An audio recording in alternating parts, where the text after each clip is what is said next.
Roland Agré, à nouveau sur le dossier Le Prince, il a rejoint la nouvelle association pour la vérité rendue aux victimes. Les hôteliers n'ont plus que 5 mois pour se mettre aux normes incendie. Et puis le MSB craque face à Cholet, lourde défaite ce week-end. Roland Agré s'engage auprès de la nouvelle association de l'affaire Le Prince. Le président d'Action Justice s'est rallié à la cause de Pour la vérité rendue aux victimes du massacre de Thorigné-sur-Dué. Après s'être battu pendant des années pour une révision du procès d'Annie Le Prince, Roland Agré avait jeté l'éponge il y a 2 ans. Eh bien, j'y retourne pour une raison, c'est qu'il y a la mémoire des victimes. Ce sont des gens qui sont décédés, ils n'ont personne pour porter vraiment leur voix. Je pense que cette association est absolument nécessaire. Et deuxièmement, il y a un but commun, c'est une révision de procès, un nouveau procès réclamé. Et moi, me réengager sur une réouverture du dossier, sur un renvoi aux assises de l'affaire d'Annie Le Prince, alors là, je suis à 150% pour. La nouvelle association s'est créée le 19 février dernier après la démission de 3 membres du bureau des Amis de Dany. Pour Michel Malin, le vice-président, se tourner vers Roland Agré était une évidence. Suite au banniment, on va dire, de Monsieur Le Prince, je me suis rapproché de lui en lui téléphonant. Et on a discuté sur des choses et d'autres et j'ai compris pourquoi lui s'était retiré de l'affaire. Suite à ça, on a évoqué le fait qu'on pouvait remonter une association et il a dit « je serai tout cœur avec vous ». Pour l'association, c'est un allié de poids. C'est un super porte-parole, quoi. Tout le monde le connaît, il est un petit peu partout, il fait beaucoup d'émissions. Donc oui, évidemment. Ouais, ça va beaucoup nous aider pour nous faire entendre. Bien ses propres recherches, on a tout mis en commun, donc qui se ressemble, fait quelque chose de plus gros, et voilà, l'union fait la force, on va dire. Un soutien qui arrive. À point nommé, la commission de révision doit se prononcer le 17 mars prochain sur la suite du dossier Le Prince.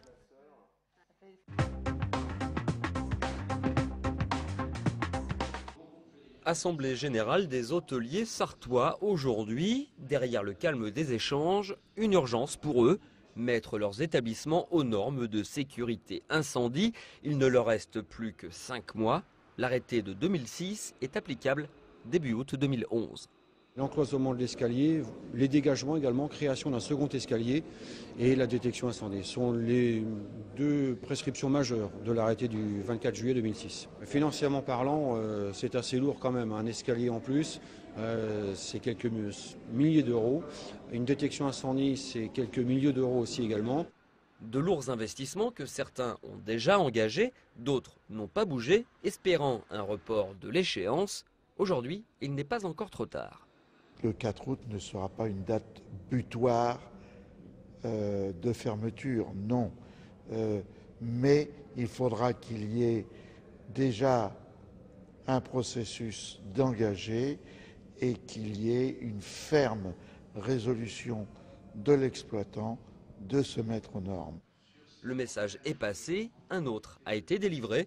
Une quarantaine de commerçants du centre-ville se plaignent dans une pétition de l'insécurité croissante dans certaines zones. Tags, vols, bris de vitrines, agressions. On est censé être dans des quartiers, d'après ce qu'on entend dire, des quartiers calmes, alors que c'est très loin d'être le cas. Il y a juste à installer des caméras et mettre quelqu'un derrière qui les visualise pour voir ce qui se passe réellement et pour pouvoir faire les interpellations. Le dossier est en cours avec, en avril, les conclusions de l'enquête de faisabilité sur la vidéosurveillance que la ville du Mans a commandée.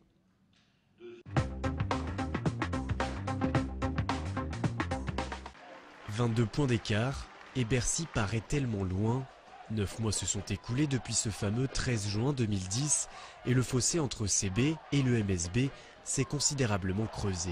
Certes, Le Mans avance sur une jambe avec les absences des tauliers Alain Coffy et Alex Hacker, mais samedi soir sur le parquet de la Meilleraie, les hommes de J.D. Jackson ont montré un visage bien pâle. Batista a essayé, seul, de surnager, mais de l'autre côté, il y avait une armada remontée comme une pendule et emmenée par un chef d'orchestre nommé Sami Meria, crédité de 25 points. Intensité et adresse, notamment dans le deuxième quart-temps remporté 22-9, les Choletais n'ont laissé aucune chance à leurs homologues sarthois. C'est une grande victoire pour nous. Nous venions juste de perdre ce match à Lasvel et nous étions très déçus. Alors on s'est appliqué à mettre beaucoup d'intensité ici à la maison. Je pense que nous avons mis la bonne énergie et la bonne intensité et c'est ce qui a fait la différence aujourd'hui. Mis à mal de bout en bout, le MSB n'a jamais montré des signes de réveil.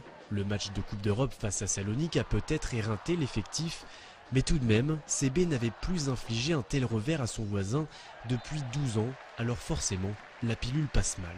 Pour moi, c'est décevant parce que c'est un match qui me tient à cœur. Ça fait longtemps que je suis dans ce derby qui est quand même à part et qu'on n'était pas digne du MSB Cholet ce soir. Normalement, c'était un grand match, tout le monde est à fond, peu importe qui gagne. Mais ce soir, c'était vraiment, il n'y avait qu'une équipe pour moi sur le terrain. Le duel des Pays de la Loire n'a finalement pas eu lieu. Le Mans, hors sujet, végète aux portes des playoffs, loin d'un CB qui retrouve seul son trône au sommet de la Pro A. Cholet et Le Mans, où l'histoire de deux destins aujourd'hui opposés, mais qu'en sera-t-il dans 3 mois ?